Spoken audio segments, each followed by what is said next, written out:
Middle East analyst and senior fellow at the Philip Merrill Center for Strategic Studies at Johns Hopkins University, Laura Blumenfeld, joins me now. Laura, thank you so much for joining us in this horrific news event.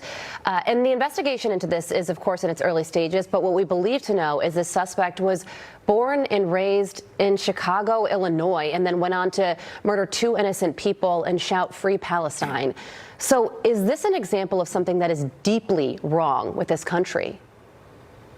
Absolutely. He was like the little terrorist that could. I think I can, I think I can. He just repeated slogans to himself often enough to make it true. When I heard the terrorist scream on Wednesday night, "Free Palestine," the slogan was ringing in my ears because I'd heard it Wednesday morning outside Columbia at my own kid's college graduation, where not only students were booing the president, but when I turned around, there was a mom telling the president of Columbia University, get off the stage, because she had arrested protesters the week before.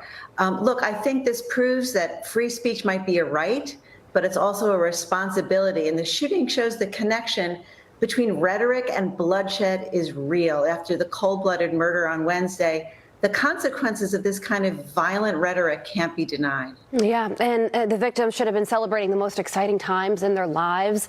Yaron Lachinsky was a Christian, and Sarah Milgram was a U.S. citizen, and both of them were working to bring peace to the Middle East, including Gaza. And if only the suspect had known that. Absolutely. They weren't, the Yaron was not Jewish. He was perceived as Jewish.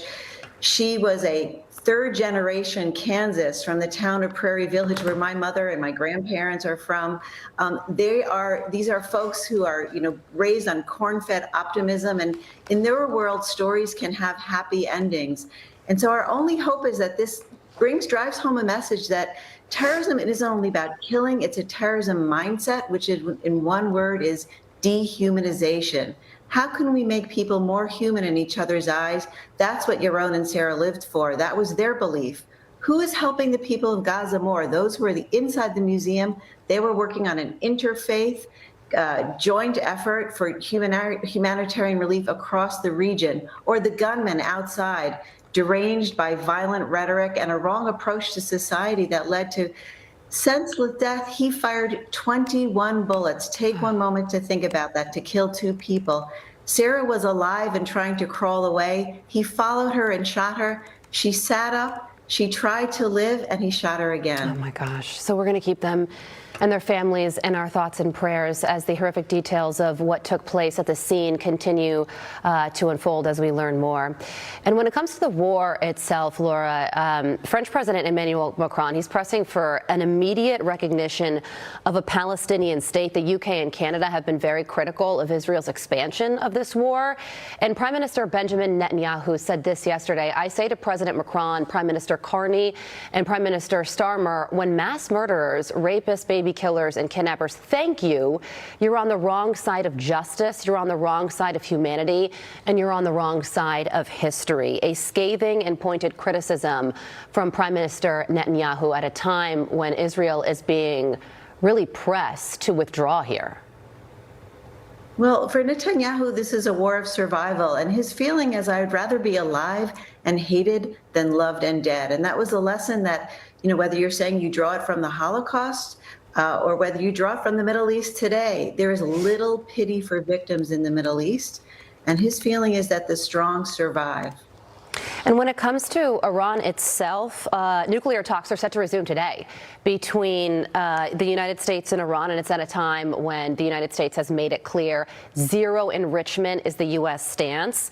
And there are also reports that Israel is preparing for possible strikes on Iranian nuclear facilities. Iran has, of course, responded to that already. Where do you see these talks going when they resume in Rome? Well, I think that the red line has been drawn, and if the United States sticks to that red line, which is no enrichment, and there's no daylight between Israel and the United States, there's an opportunity here either to get a deal that everyone can live with and feel good with. It won't be a kind of Obama comb-over, the JCPOA from 2015, but it'll be a deal that's solid and can lay the groundwork for a peaceful Middle East. It all begins and ends with Iran.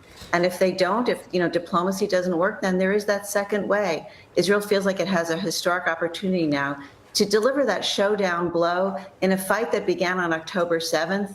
Israel was behind on that day, and I think that they feel like they need to claw their way back to a place of supremacy because, again, in the Middle East, there's no words that speak louder than the fist. Yeah, and President Trump has said that he has extended the olive branch, but it won't last forever.